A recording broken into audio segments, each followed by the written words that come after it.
बेटियां। छोटे से गांव में एक परिवार रहता था।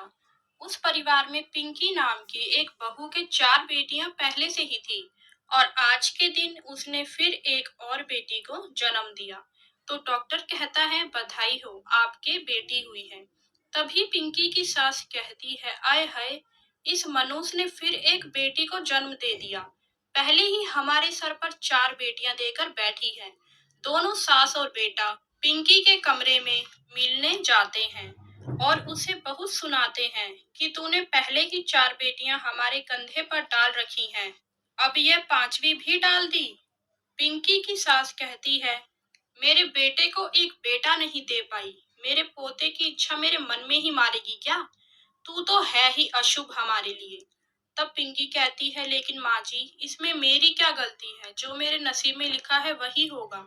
तभी पिंकी का पति उसे चुप करके घर से निकाल देता है। बेचारी पिंकी रोते हुए कहती है माँ जी, आपने मेरा सारा सामान क्यों फेंक दिया बाहर?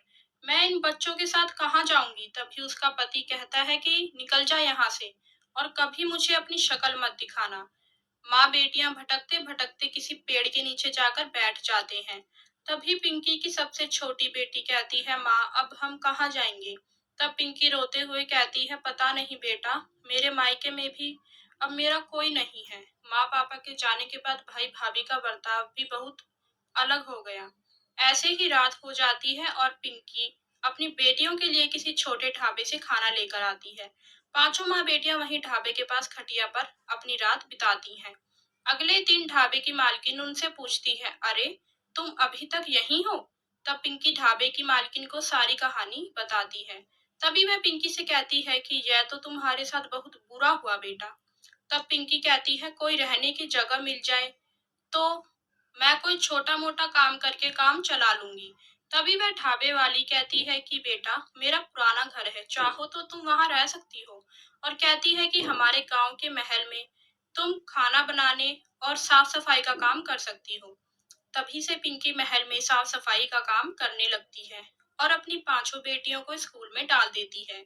अब उसकी पांचों बेटियां अपने पैरों पर खड़ी हो जाती हैं। उसकी सबसे बड़ी बेटी की आईटी कंपनी में जॉब लग जाती है। दूसरे नंबर की बेटी टीचर बन जाती है। तीसरे नंबर की बेटी डॉक्टर बन जाती है। चौथे नंबर की बेटी फिल्मों में हीरोइन बन जाती है। पांचवें नंबर की बेटी कॉलेज में टॉप करती है। अपनी बेटियों की तरक्की देखकर पिंकी की आंखों में आंसू आ जाते हैं और वह कहती है मेरे घर में पांच हीरे हैं।